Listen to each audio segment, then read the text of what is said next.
Tapi karena kurang ngapusi dulu. Itu kan ceritanya nyata. Mau aku melihat dengan mata kepalaku sendiri. Untuk namun bocah wadon sedikit pada kelewat batas. Tercipta yang Fashion Week muncullah kaum bibit LGBT. Soalnya nopo bocah lanang hitam mereka anggon-anggone wis kaya bocah wadon. Lenggak-lenggok lenture kaya bandeng presto. LGBT niku maaf lesbian, gay, biseksual, dan transgender. Ya non sewu, gaul boleh, menyimpang jangan. Lana penyakit namanya lesbian, wong wadon demenah karo wong wadon. Oten wali penyakit namanya gay, maaf wong lanang demenan karo wong lanang. Tina-tina pentung-pentungan.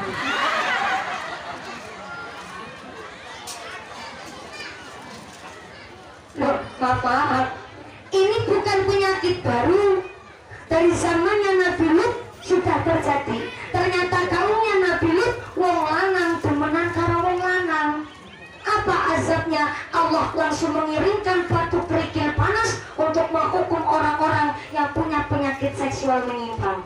Maaf, nek teng zaman sakniki, zaman modern, anak wong lanang demenan karo wong lanang, berarti derajat kita manusia lebih asor ketimbang hewan. Hewan mawon bisa bedakan endi lanang endi wadon. Contohnya pitik.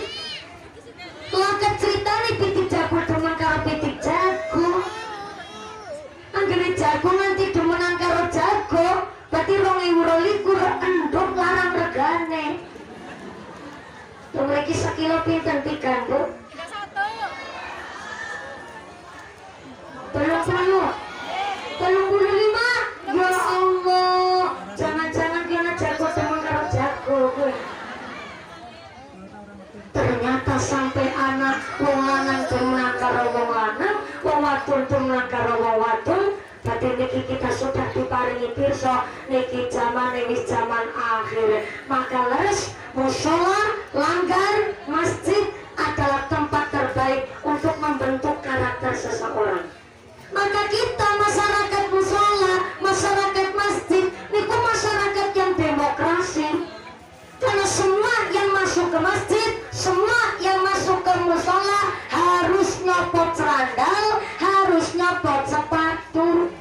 Sing dadi petani mlebet mushola nyopot sendal. Nih, sing dadi bakul mancing aring mushola nyopot sandal. Sing dadi baser mancing maring mushola nyopot sepatu. Sing dadi lurah mancing maring mushola nyopot sepatu. Lur. Sing dadi RT masuk mushola nyopot sepatu. Teh. Sing dadi RW mancing mushola nyopot sepatu. Sing dadi camat mancing mushola nyopot sepatu. Sing dadi bupati mancing mushola nyopot sepatu.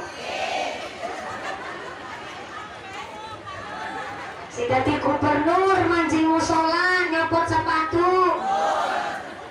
Sing dadi presiden mancing mushola ya nyopot sepatu. Den. Ternyata kita masyarakat mushola niku masyarakat yang demokrasi. Sing saking kidul, saking lor, saking wetan, saking kulon, kita mancing masjid mushola kan niate pan sholat jamaah. Betul?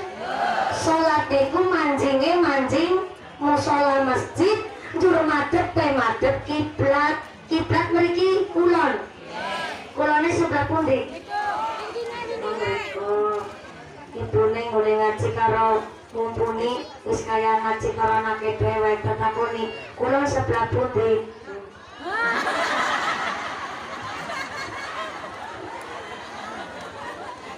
Tangannya butuh ngacung ditakoni kulon sebelah pundi?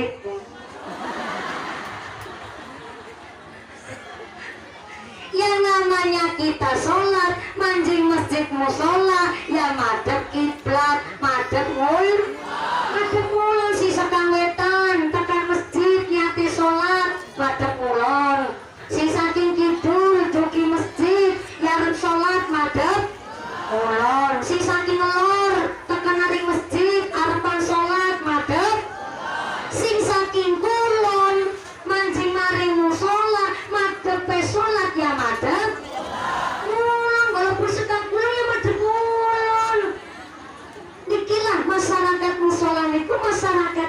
demokrasi. Kita semua boleh dari sholat jamaah. Kita semua boleh dados makmum. Maaf, sing suki, sing larat, sing ayu, sing pinter, sing maaf preman, pencoleng, maling, sampai nun sewu, seorang tukang mabuk, mantan preman, mantan bajingan, sampai nun sewu, ayam apa nih, sing buta, sing picot.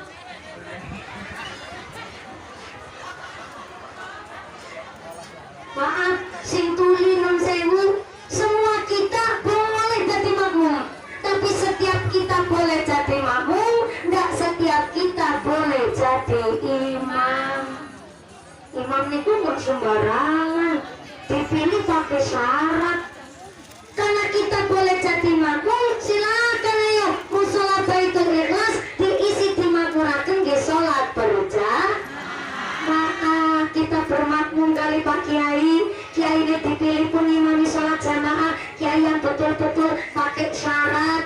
Soalnya nggak sah ketika seorang makmum lebih fasih kok bermakmum kepada imam yang cedal, boten sah sholatnya.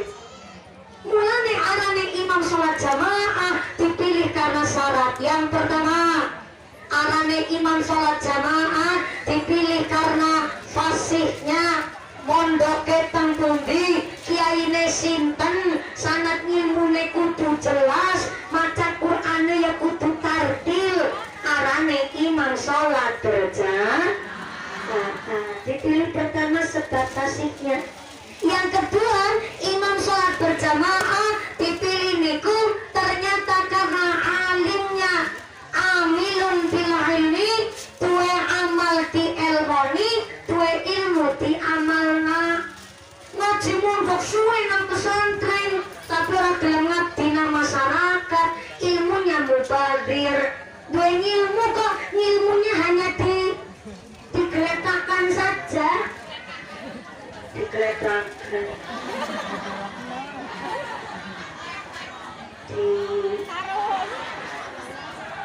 Disopkan.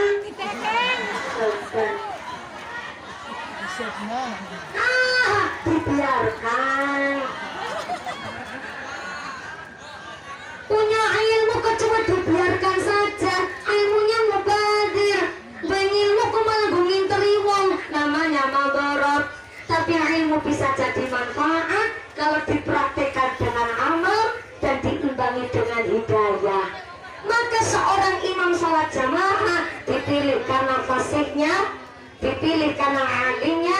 Yang ketiga, dipilih karena umure, karena umurnya kenaman banget aja, ketuaan banget ya aja. Imam sholat tarawih umpamane, lah imam sholat tarawih kenaman, mulai imam ini banter kalau gigi papat. Alhamdulillahirrahmanirrahim, amin. Terus langsung salam. Mas makmu wis sepuh-sepuh, jenengan nembe sujud be bathuke teng-tengan.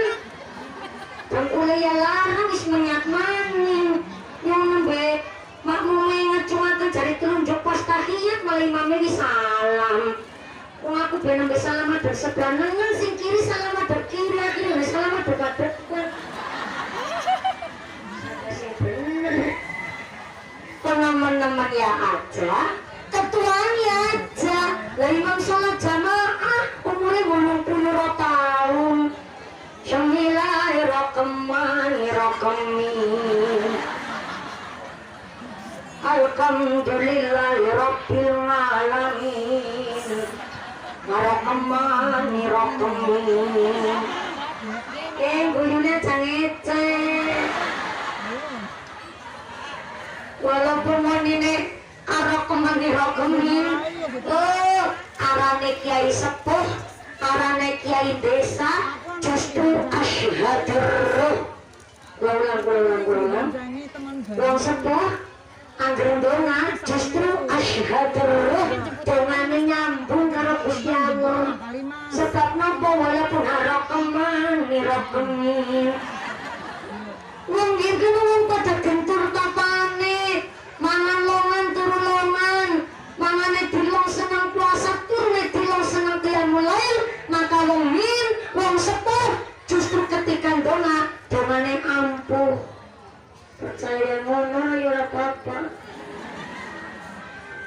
percaya Bu? Dan lebih percaya dia. Dia kan langkah alat canggih, langkah obat manjur, turunan dokter, turunan rumah sakit.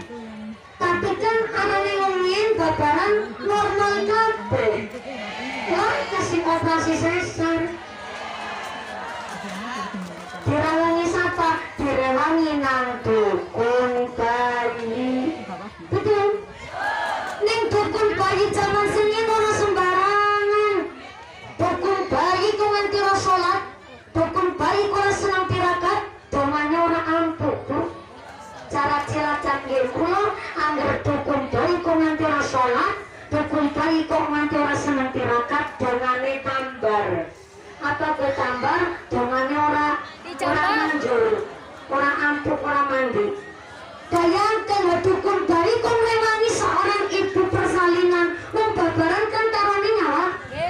Dukun bayi ini kudu senang tirakat, kudu senang sholat. Maka dukun bayi zaman sengin antuke ngrewangi wong babaran ngucap begitu, ya Allah, ibu Sartina kon babaran ngene angel. Tolong ya Allah, paling ini lancar bangsar. Al-Fatihah. Ucapin di Al-Fatihah. Al-Fatihah. Babar, bro.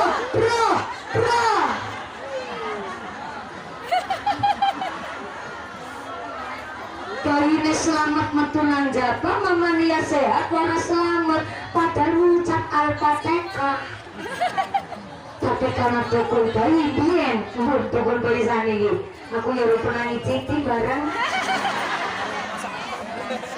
Ya ngicipi tapi kan bocor dingin loh. Ya jelas bocor, tapi kan makan dingin, Bu. Bocor jelas bocor, tenang waras normal.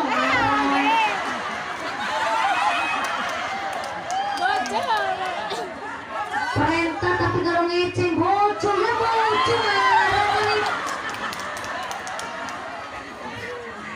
Di mata nengnya meremulana ganteng, mataku si melek.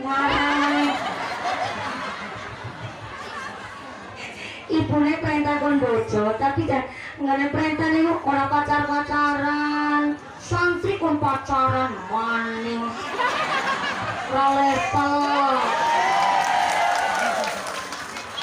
Santri kon pacaran, level. Santri yang model pacaran. Santri niku pasti derek ngendikane para kiai, mulane tekan seprene, kula dereng bojo bukannya ora payu ya sorry lo. Yang pertama aku cita-citanya dadi kakak.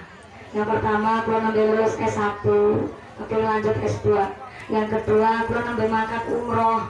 Dereng sakit makat haji lagi ngumpul-ngumpulna. Mamane kula wis tak umrohna, bapane kula wis tak umrohna. Mawon niku alhamdulillah hadiah sekang Indosiar wasilah SMS jenengan matur nuwun. Terus 2014 kula pun makat umroh. 2000 mamane nyong dhisik sing umroh. Ana nyong sing uli. Pada aku uli hadiah, akhirnya mamane kula sing mangkat. Bapane kula terus matur, ya terserah karep-karep dhewe pamane kok. Wong sing nyekel niku jeneng sing repot. Dan 2017 juara 1 tingkat Asia Mali alhamdulillah, terus juara 1 2 kali kula. Lah tapi sing 2017 nya papane kula kali kula sing mangkat. Akhire niki kula alhamdulillah pun tamu 2017. Syukurane delek-delek, syukurane nang gunung nangka masyarakat tinggonku. Makene kadoan boleh ngundang repot warna-warna. Ternyata luar biasa mau kene anu ngeyel-ngeyel ya Bu ya. Agen protes. Alhamdulillah mun mangkat rumah dari kula matur, Pak, Ma, aku pancen turun bocor dingin, dasi ngumpulna lo makan kaji. Lah terus tak kaji nang dingin, papane mamane kula ngucap ngaten. Mulane seprene turun bocor. Ki mulane panitia sing pengertian soalnya ki karang ngumpul-ngumpulna. Guyonan Sallallahu Nabi Muhammad.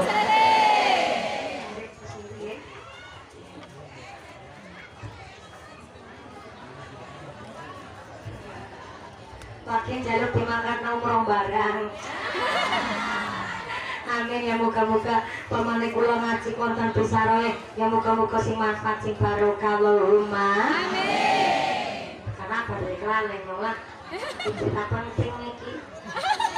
Oh iya, wong biyen kowe tongane tongane ampuh. Karena wong biyen seneng riamba, wong biyen seneng tirakat, wong biyen seneng gentur tapane. Mulane wong biyen anggere nembe babaran kan, sing nembe babaran bathuke dipilih si kunir. Nggih mboten? Samriki kados niku?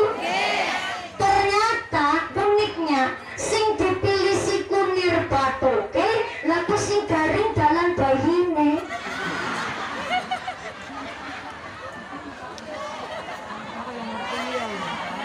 Masya Allah. Tak ulang. Dukun bayi dongane ampuh. Sing ngambil babaran dipilih si kunir kan nang batu. Nah sing dipilih si kunir batu ki laku sing garing dalan bayine. Kan gak masuk akal, gak masuk logika. Tapi ini penjabaran bahwa biar para pahlawan kita hanya bersenjatakan bambu runcing. Loh kok sanggup mengalahkan meriam Belanda? Kan gak masuk akal.